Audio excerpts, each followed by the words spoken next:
नमस्कार, स्टॉक्स की बात में आपका स्वागत है। इस कड़ी में हम 3 ऐसे स्टॉक्स की बात करने जा रहे हैं जो अलग अलग सेक्टर से हैं। इन तीनों कंपनियों का रिटर्न ऑन कैपिटल एम्प्लॉयड शानदार है, साथ ही यह अच्छे रिटर्न्स और दमदार डिविडेंड भी देती हैं। इन तीनों कंपनियों को लॉन्ग टर्म इन्वेस्टमेंट के लिए पोर्टफोलियो में जगह दी जा सकती है। सबसे पहले हम बात करेंगे एफएमसीजी सेक्टर की एक दिग्गज कंपनी की। यह एक लार्ज कैप कंपनी है। इसका मार्केट कैप 93,536 करोड़ रुपए का है। इसका पीई 50.18 है, जबकि सेक्टर पीई 49.86 है। इसका बीटा 0.62 है।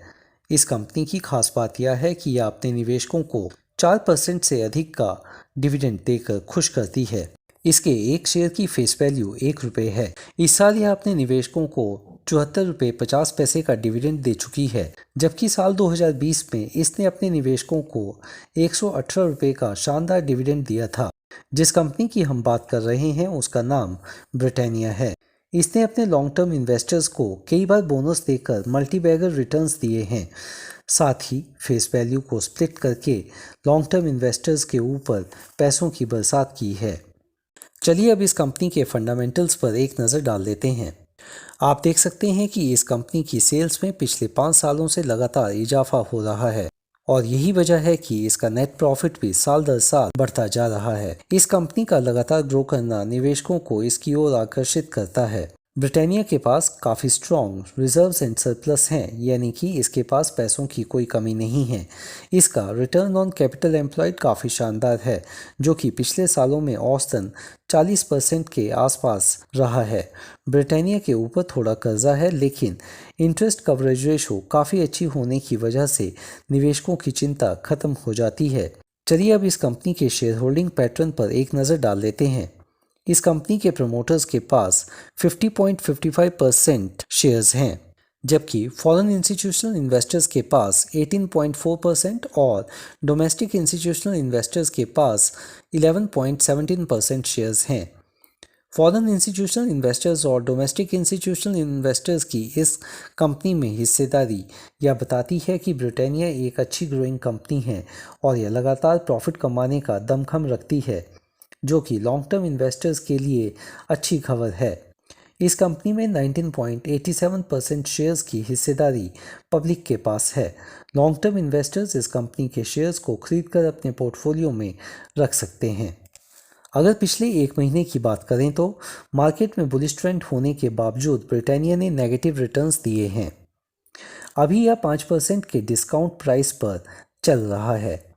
बाय ऑन डिप की स्ट्रेटेजी अपनाकर इस कंपनी के शेयर्स को अपने पोर्टफोलियो में जोड़ा जा सकता है। दूसरी कंपनी जिसकी अब हम बात करने जा रहे हैं वह ऑटो सेक्टर से संबंधित है।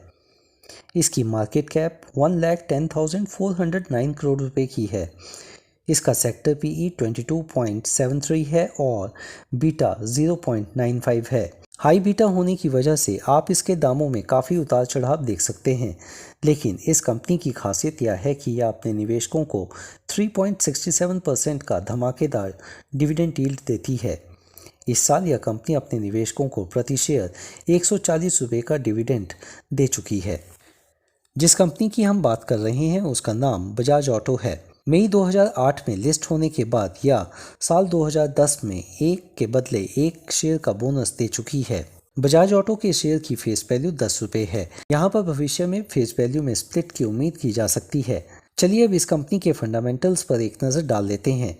इस कंपनी ने साल दर साल सेल्स में अच्छे आंकड़े पेश किए हैं।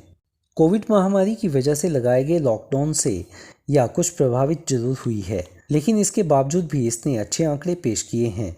वहीं पिछले 5 सालों में इसने अच्छा खासा नेट प्रॉफिट कमाने में सफलता हासिल की है, जो कि लॉन्ग टर्म इन्वेस्टर्स के लिए एक अच्छी खबर है। शानदार प्रॉफिट कमाने की वजह से बजाज ऑटो के पास रिजर्व एंड सरप्लस में बहुत ज़्यादा पैसा जमा है। इससे आप इस कंपनी की मजबूत फाइनेंशियल स्थिति का अंदाज़ा लगा सकते हैं। यह एक डेट फ्री कंपनी है, इसके ऊपर कोई भी कर्जा नहीं है। बजाज ऑटो का रिटर्न ऑन कैपिटल एम्प्लॉयड शानदार है। यह पिछले 5 सालों में औसतन 26% के करीब निकलता है, जो कि लॉन्ग टर्म इन्वेस्टर्स के लिए इस कंपनी में बने रहने के लिए अच्छे संकेत हैं। चलिए अब बजाज ऑटो के शेयर होल्डिंग पैटर्न्स पर एक नज़र डाल लेते हैं। इस कंपनी के प्रमोटर्स के पास 53.7% शेयर्स हैं और इसमें से 0.01% शेयर्स प्लेज यानी कि गिरवी रखे हुए हैं। इस कंपनी में फॉरेन इंस्टीट्यूशनल इन्वेस्टर्स के पास 11.82% की हिस्सेदारी है, वहीं डोमेस्टिक इंस्टीट्यूशनल इन्वेस्टर्स के पास 12.71% की हिस्सेदारी है, जो कि इस कंपनी के फंडामेंटली स्ट्रॉन्ग होने की ओर इशारा करता है। इस कंपनी की ओवरऑल परफॉर्मेंस को देखते हुए इसे भी लॉन्ग टर्म इन्वेस्टमेंट के लिए पोर्टफोलियो में ऐड किया जा सकता है। तीसरी कंपनी जिसकी अब हम बात करने जा रहे हैं वह पेंट सेक्टर से संबंधित है। यह कंपनी इस सेक्टर की मार्केट लीडर है। इसकी मार्केट कैप 3,17,115 करोड़ रुपए की है। इसका प्राइस टू अर्निंग रेशो 101.02 है, जो कि सेक्टर पीई से बहुत ज़्यादा है। इसका बीटा 0.59 है। यह कंपनी अपने निवेशकों को 0.54% का डिविडेंड यील्ड देती है। पेंट सेक्टर की इस दिग्गज कंपनी का नाम एशियन पेंट्स है। इसके एक शेयर की फेस वैल्यू 1 रुपये है। यह कंपनी अपने शेयर होल्डर्स को कई बार बोनस देकर मालामाल कर चुकी है। साथ ही 2013 में फेस वैल्यू में स्प्लिट करके लॉन्ग टर्म इन्वेस्टर्स के ऊपर पैसों की बरसात कर चुकी है। चलिए अब इस कंपनी के फंडामेंटल्स पर एक नज़र डाल लेते हैं। इस कंपनी की सेल्स ग्रोथ शानदार है, जिसमें पिछले 5 सालों से लगातार इजाफा हो रहा है। इस कंपनी के प्रोडक्ट्स की डिमांड होने की वजह से इसके नेट प्रॉफिट में भी ईयर ऑन ईयर बेसिस में बढ़ोतरी हो रही है। अच्छी सेल्स और नेट प्रॉफिट के बढ़ने की वजह से इस कंपनी के रिजर्व्स एंड सरप्लस भी लगातार बढ़ते जा रहे हैं, जो कि लॉन्ग टर्म इन्वेस्टर्स के लिए एक अच्छी खबर है। एशियन पेंट का रिटर्न ऑन कैपिटल एम्प्लॉयड भी शानदार है।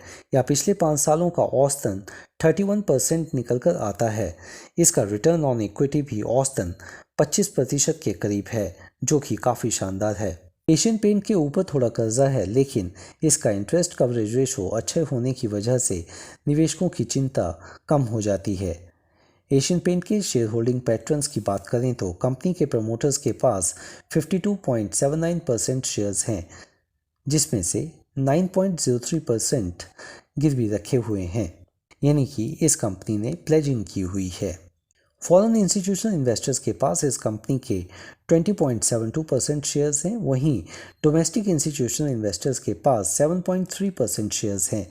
पब्लिक के पास इस कंपनी के 19.18% शेयर्स हैं। इस कंपनी की अच्छी बात यह है कि इसका नेट प्रॉफिट लगातार बढ़ता जा रहा है और प्रमोटर्स भी प्लेज किए हुए शेयर्स को लगातार छुड़वा रहे हैं। साथ ही आप देख सकते हैं कि इस कंपनी का मार्केट कैप बहुत ज़्यादा है। अगर इस सेक्टर की सभी कंपनियों के मार्केट कैप को जोड़ दिया जाए तो भी वह इस कंपनी के 50% के बराबर नहीं हो पाता है। इससे आप यह अंदाज़ा लगा सकते हैं कि यह कंपनी कितनी बड़ी है और इसका मार्केट में कितना दबदबा है। साथ ही Asian Paints return on equity के मामले में भी इस सेक्टर की दूसरी कंपनियों को बहुत पीछे छोड़ देता है। इन सभी 3 कंपनियों में आप बाय ऑन डिप यानी कि शेयर के दाम गिरने पर खरीद सकते हैं और अपने पोर्टफोलियो में लॉन्ग टर्म के लिए रख सकते हैं। साथ ही हम आपसे यह भी अपील करते हैं कि शेयर मार्केट में निवेश करने से पहले अपने फाइनेंशियल एडवाइज़र की सलाह पक्का लें, ताकि आपको किसी प्रकार का नुकसान ना उठाना पड़े।